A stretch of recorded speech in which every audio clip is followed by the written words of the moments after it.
Hey folks, we're here today and we're taking a quick look at how I have tried to use the SSL 360 console plugin with SSL channel strip and use it with my Studio One version 6 as a template. So there's a few things to know about this. First of all, clearly you need to download the SSL 360 console plugin and you need to have SSL channel strip. This also reflects the bus compressors as well, but I'm not going to talk about that right now. The first thing to understand is, well, it does work straight off the bat, but there's a couple of things that don't work. The transport control is one, which somebody, Dave Groenfield, actually from the Presonus forums, enlightened me how to set that up. And in order to do that, you need to go into Studio One preferences. You need to add in Mackie control here.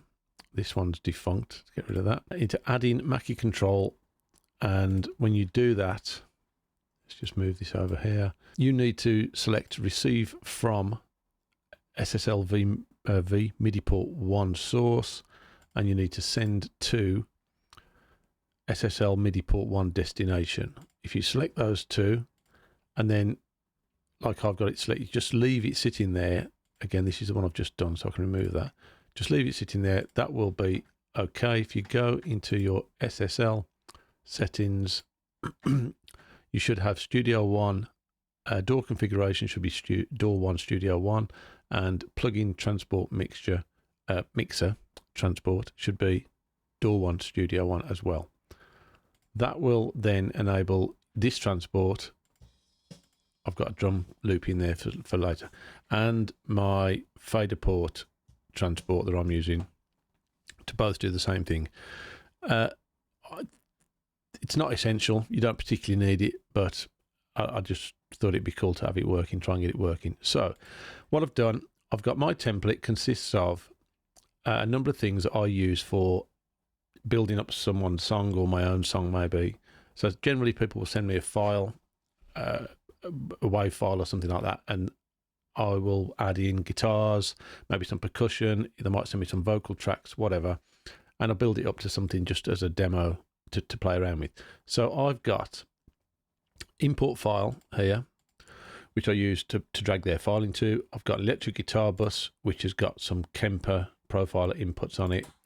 I've got an acoustic guitar bus, which has got my quantum interface inputs. I've got some same thing then. I've got a percussion bus, a vocal bus, bass, drums, and I've got a test bus here, which I'll show you later. Now, in order for this to work effectively, I found that we need to add in the SSL console, the SSL channel strip to every single instance going, and that includes my effects tracks, my effects sends, my buses, and you can see here, every channel, every track within the folded bus.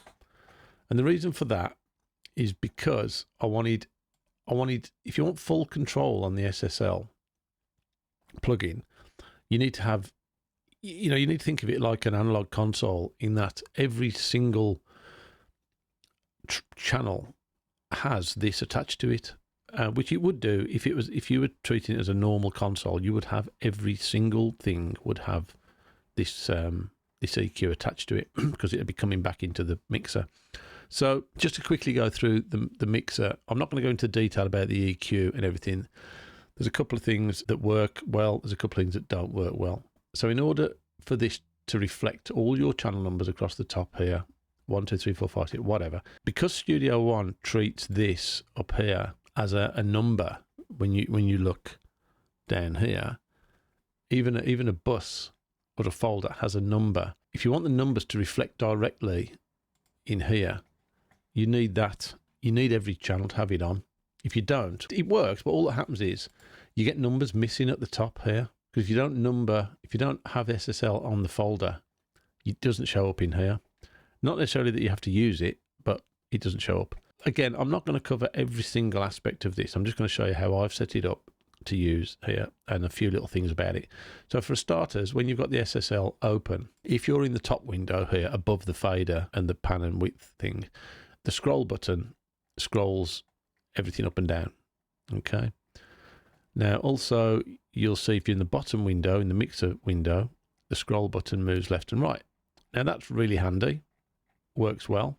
You'll see that also in the name strip here, it reflects the names that you've got at the bottom of your Studio One. What it doesn't do, would be really good, is reflect any color scheme that you've selected in Studio One. I think that would really help you go to your channel quickly, or at least your groups of channels, if it was some sort of thing like that. The other thing you can't do is you can't sort of collapse these into any sort of folder. Now, I know this is reflected analog mixer, so in real terms with the hardware, you'd never be able to do that anyway. So maybe it's just wishful thinking, but they have obviously integrated some digital links between here and here. For example, when you select a channel, it selects the channel Studio One. So you can see if you select a channel, now obviously this is the SSL shows every single track that I've got going. It doesn't collapse them into folders. So I could change this around by moving all my buses to the end of Studio One, which might make it easier. I haven't quite decided how best to set this up yet. So you can see this one here, import file, is my first one here. Now, in order to get, if I flick to my next electric guitar bus, sorry, that's my acoustic guitar bus. My electric guitar bus is next to it, which is here. So if I take import file, that's my first bus. My next one is my electric guitar bus, which is here. My next channel on here is the Kemper 1, 2, 3, 4, 5, 6, because they are within this folder and I can't collapse these. So in order to get to my next bus, which is my acoustic guitar bus, which is here, I'd have to go to there. Now, if I were to move all these buses in Studio One to the end, I think my buses would now all be in line in here. I'm not sure. I have to check that out. But I think it's something I'm probably going to get used to. Again, my percussion bus is there. If I go along to my vocal bus is here, and so on. Now you can see also, because I've put channel strips on my effects, I've got those here as well. I've got those shown at the end here as well. So let's just have a look at what doesn't work. What doesn't work, which is quite annoying, is the pan button, the pan control knob. If you adjust the pan, if I go back to import file here and select this track, okay, if I adjust the pan on here, it doesn't do anything to the pan in Studio One, and consequently, subsequently rather, if I adjust the pan in Studio One here, it doesn't affect it in here. Now I'm going to show you what happens when that is happening. One thing to bear in mind also, any of these controls on here, you can reset them. On the Mac, I am using Alt and clicking on there. So if we change anything here and we Alt click, it'll reset it to what it was at, including the faders, like so on. Everything works like that. The fader also doesn't reflect in Studio One. So I sort of brought that up with a few people as a concern, and the inference was the perception was that you can mix within this and leave all of your Studio One faders at Unity. So you get a pretty good mix within the whole console, SSL console, and then you go back to S1 for doing any sort of real fine tuning of mixing and so on. That might suit you, it might not. It depends on how big a screen you've got. Ideally, I'd like to have this SSL on a third screen. I've got 2 monitors at the moment, but I'd like to have this on a third screen. Okay, so I'm going to quickly show you now what happens when we try and pan something in SSL and Studio One on 2 different things. So I'm going to use a drum loop just to demonstrate this. So here we go. Let's try the drum loop. Okay, so I'm going to pan SSL hard right. It's fine. And hard left, that's fine. Bring those back to the center. Now, if I pan Studio One, hard left, fine. Hard right, fine.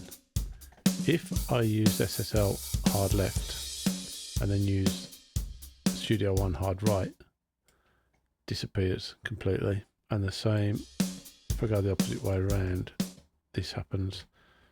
So you can see how that could become, well, I think it will become really confusing. on using PAN. So I won't be using PAN in SSL, unfortunately. I'd like to, but only when it starts to reflect in Studio One. Let me know what you think. So, folks, I'd love to see how you are using your SSL console certainly within Studio One. I'm keen to understand how the best way to do this is. And this is my method at the moment, but I'm just experimenting with it, and I'm trying to come up with something that works for all my applications. This is the best way I'm doing it at the moment, but there's certainly room for some improvement. I'm hoping they will improve the integration between some of these things in the future.